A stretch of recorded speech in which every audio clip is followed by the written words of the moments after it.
जय हिंद दोस्तों, यूपीएससी हिंदी के इस ऑनलाइन प्लेटफॉर्म पर मैं अवनीश सिंह आप सभी का स्वागत करता हूं। तो आइए आज देखते हैं गवर्नर जनरल वाला टॉपिक। गवर्नर जनरल के टॉपिक से लगभग हर साल एक प्रश्न कहीं ना कहीं से वो जो है लगा ही देता है। राइट। तो आइए देखते हैं गवर्नर जनरल से अब तक यूपी पीसीएस जो है वो क्या कौन कौन से प्रश्न जो है हमसे पूछ चुका है।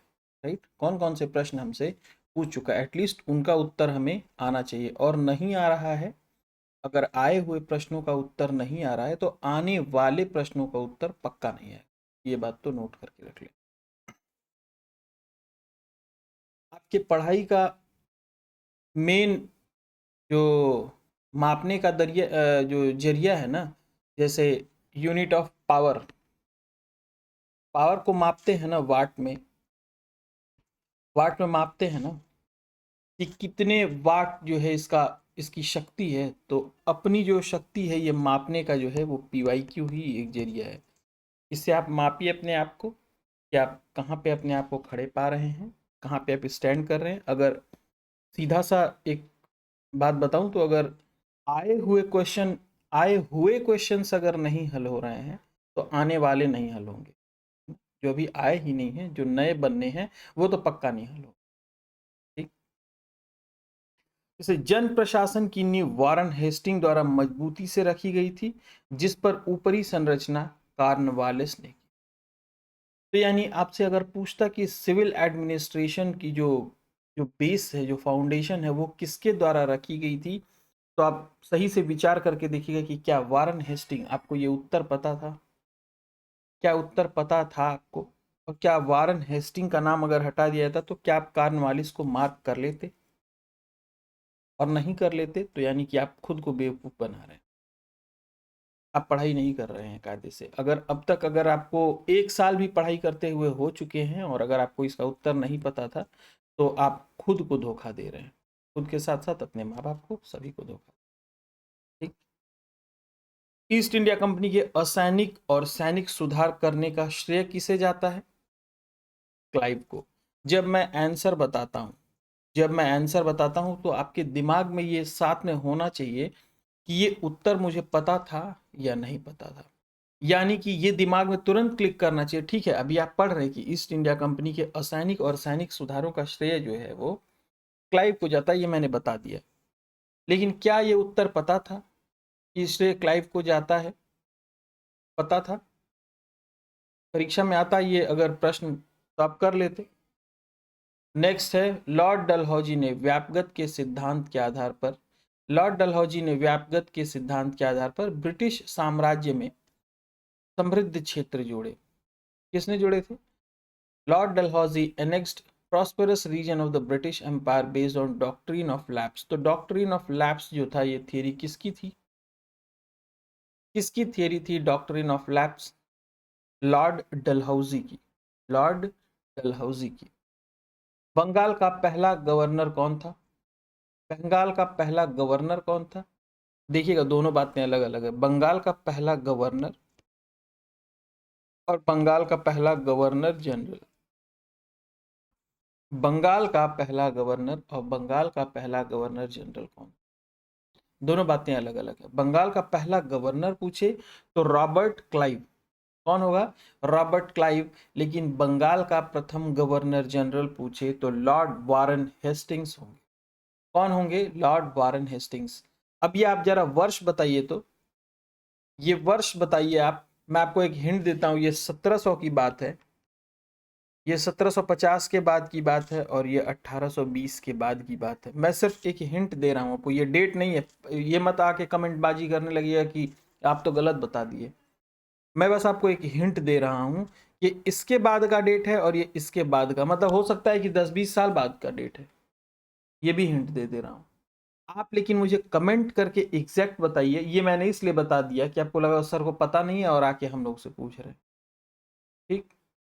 हमको पता करना होता, मान लीजिए हमको नहीं पता होता तो हम बुक से देख के याद करके आते। ठीक ना? मान ली नहीं पता, तो हो सकता नहीं पता हो, और हम मान ले रहे हैं कि एक बार के लिए मतलब ठीक है नहीं याद है, मैं बुक से देख के आता, मुझे पूछना ही था तो। लेकिन नहीं, मैं चाहता हूं कि आप लोग कमेंट करके बताएं, आप लोग भी इसमें हिस्सा लें। ठीक। भारत का प्रथम गवर्नर जनरल कौन था? भारत का प्रथम गवर्नर जनरल, और एक चीज याद रखिएगा यहाँ पर कि बंगाल का पहला गवर्नर, फिर बंगाल का प्रथम गवर्नर जनरल, फिर भारत का प्रथम गवर्नर जनरल, ये तीनों को याद, ये तीनों जो है इंटरकनेक्टेड है और तीनों कंफ्यूज मत हो जाएगा। बंगाल का पहला गवर्नर रॉबर्ट क्लाइव, बंगाल का प्रथम गवर्नर जनरल, बंगाल का प्रथम गवर्नर जनरल कौन था? Warren Hastings. और भारत का प्रथम governor general Lord William Bentinck. भारत का प्रथम गवर्नर जनरल कौन था? लॉर्ड विलियम बेंटिंग था। ठीक ना? और ये डेट भी, सॉरी, ये है 1830 के बाद ये है, और ये 1750 के बाद है। इसका भी डेट आप लोग बताइए क्या है, कब बनाया गया ये? तीनों का डेट बताइए, छोड़िए इसको, तीनों का डेट बताइए। भारत का प्रथम गवर्नर जनरल कौन था? Lord William Bentinck. चलिए अब बात आ गई बक्सर के युद्ध की। पहले प्लासी का युद्ध होता है, फिर बाद में बक्सर का युद्ध होता है। ठीक, प्लासी का युद्ध 1757 में होता है। ठीक, फिर उसके बाद बक्सर का युद्ध होता है, कब होता है? 1764 में होता है। 22 अक्टूबर 1764 में बक्सर का युद्ध जो है वो होता है। राइट। क्लाइव का पुनः आगमन, भारत में पुनः आगमन कब होता है? बक्सर के युद्ध के बाद होता है, 1765 में होता है। कब होता है? 1765 में, 3 मई 1765। राइट। इलाहाबाद की संधि कब होती है? इलाहाबाद की संधि अगस्त 1765 में, अगस्त 1765 में इलाहाबाद की संधि। वारन हेस्टिंग्स 1774 में गवर्नर जनरल बने थे। कब बने थे? 1774 में। किस एक्ट के तहत पूछे तो, किस एक्ट के तहत पूछे तो 1773 के एक्ट के तहत। Right. Lord Clive was the founder of British Empire in India. बताएंगे क्यों रॉबर्ट क्लाइव को कहा जाता है फाउंडर ऑफ ब्रिटिश इंडिया? ये 1757 वाली कहानी से जुड़ा हुआ है ये इसका उत्तर। राइट। अंग्रेजों के विरुद्ध बनारस विद्रोह का नेतृत्व किसने किया था? राजा चेत सिंह ने किया था। राजा चेत सिंह ने किया था। अब यहाँ पे मैं कई बार पढ़ चुका हूं, लेकिन फिर भी अगर शायद ये एग्जाम में ये प्रश्न आ जाता तो मेरे से गलत हो जाता। चेत सिंह वाला, राजा चेत सिंह। बंगाल में द्विशासन प्रणाली किसके द्वारा लागू की गई थी? बंगाल में जो द्वैध शासन प्रणाली थी वो किसके द्वारा लागू की गई थी? रॉबर्ट क्लाइव के द्वारा लागू की गई थी। रॉबर्ट क्लाइव के द्वारा लागू की गई। राइट। बंगाल की एशियाटिक सोसाइटी की स्थापना किसके काल में हुई थी? वारन हेस्टिंग के काल में हुई। किसके काल में हुई थी? वारन हेस्टिंग के काल में हुई थी, और उसने सर विलियम जोन्स के पक्ष में अध्यक्षता का प्रस्ताव अस्वीकार किया था। किसने? वारन हेस्टिंग ने। वारन हेस्टिंग स्वयं संस्कृत, फारसी और अरबी के अध्ययन को प्रोत्साहित किया करता था। तो किन भाषाओं को प्रोत्साहित किया करता था? संस्कृत, पर्शियन और अरबी। राइट। एशियाटिक सोसाइटी की स्थापना के समय वहां का गवर्नर जनरल कौन था? बंगाल का वारन हेस्टिंग। आप लोग ईयर बताइए तो, किस ईयर में स्टैब्लिश किया गया था? सुरक्षा प्रकोष्ठ की नीति, रिंग फेंस पॉलिसी, क्या थी ये सुरक्षा प्रकोष्ठ की नीति? क्या थी ये सुरक्षा प्रकोष्ठ की नीति? बताइए। किसके आक्रमण से बचने के लिए ये सुरक्षा प्रकोष्ठ की नीति लगाई गई थी, और क्या थी? ये वॉरेन हेस्टिंग ने लगाया था सुरक्षा प्रकोष्ठ की नीति, इसने ये पॉलिसी इसने फॉलो की थी। बंगाल में द्वैत शासन प्रणाली को वॉरेन हेस्टिंग ने समाप्त किया था। किसने समाप्त किया था और लगाया किसने था? अभी ऊपर पढ़ा आपने। बंगाल में द्वैत शासन प्रणाली को किसने समाप्त किया था? वॉरेन हेस्टिंग ने। लगाया किसने था? क्लाइव ने। वॉरेन हेस्टिंग वह गवर्नर जनरल था जिस पर ब्रिटिश संसद ने महाभियोग चलाया था। वो इस तरह का महाभियोग नहीं होता है, पर महाभियोग जैसी प्रक्रिया चलाई गई थी। बक्सर का युद्ध कब हुआ था? 1764। सहायक संधि कब हुई थी? Subsidiary aliens 1798। East India company का व्यापारिक अधिकार जो समाप्त हुआ था वो कब समाप्त हुआ था? 1833 में। और व्यापार का खोला जाना 1800। व्यापार को जो है सब, व्यापार का खोला जाना मतलब सबके लिए व्यापार, यानी कि चीन को और चाय के साथ, चीन के साथ व्यापार और चाय का व्यापार छोड़ करके सबके लिए व्यापार को खोल दिया गया था। कब? 1813। भारत में न्यायिक संगठन की स्थापना लॉर्ड कॉर्नवालिस ने की थी। किसने की थी? जुडिशियल ऑर्गेनाइजेशन की स्थापना किसने की थी? Lord Cornwallis.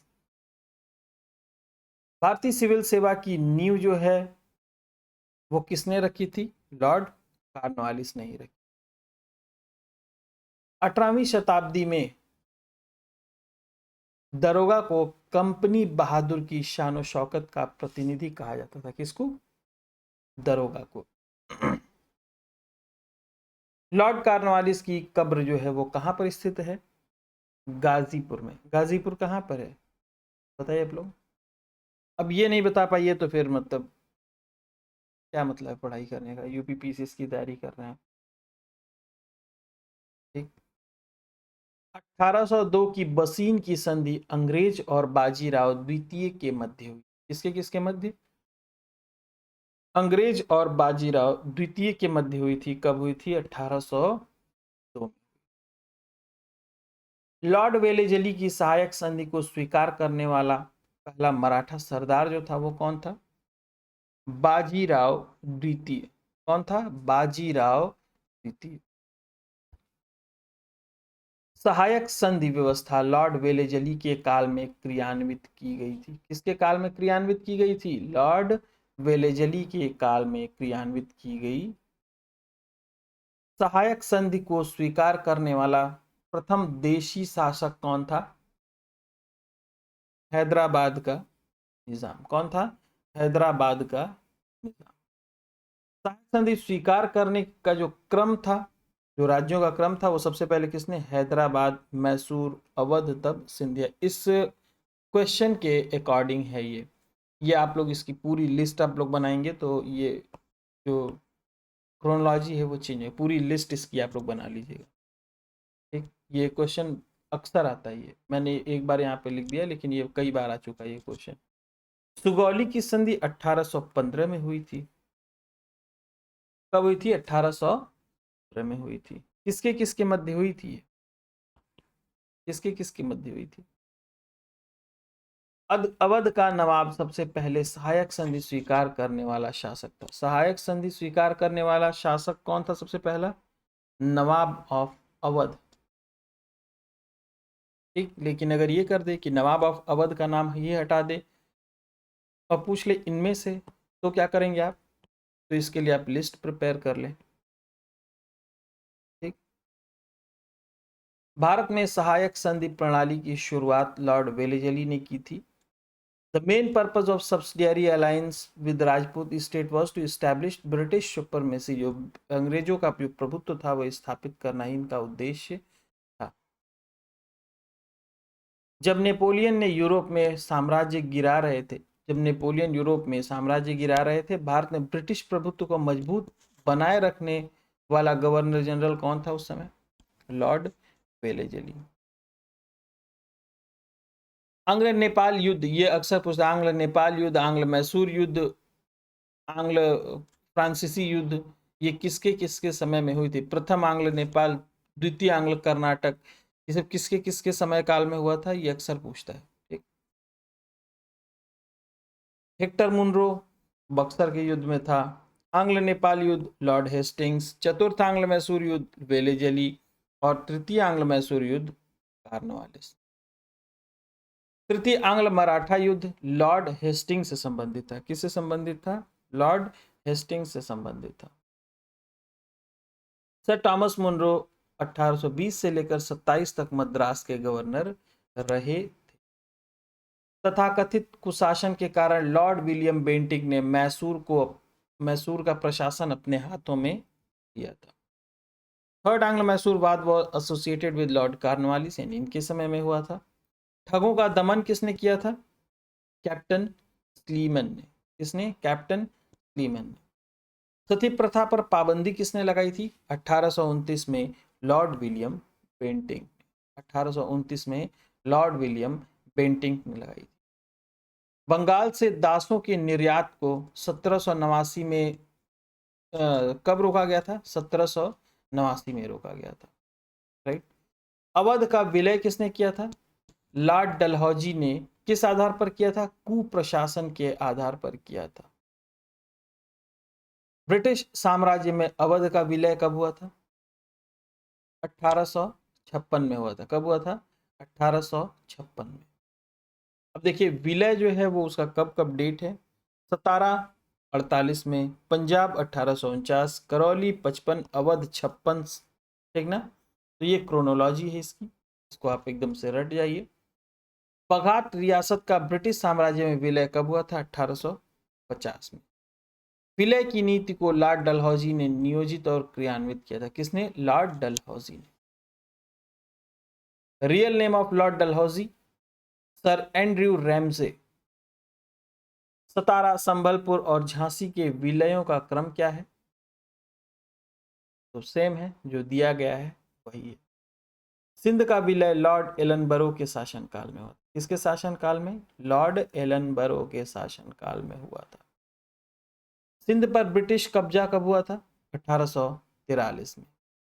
अवध का विलय होने के समय उस समय ब्रिटिश रेजिडेंट कौन था? जेम्स आउटरम था। कौन? James Outram. भारत की पहली रेलवे लाइन डलहौजी के शासनकाल में बिछाई गई थी। कब? 1853 में। कब? 1853, 1853 में, राइट। भारत में पहली रेलवे लाइन कहां से कहां तक चली थी? मुंबई टू थाने। कहां से कहां तक? मुंबई टू थाने। और ये हो ही गया। तो आज के लिए ये थे आपके लेक्चर। आज के लिए इतना ही। जय हिंद।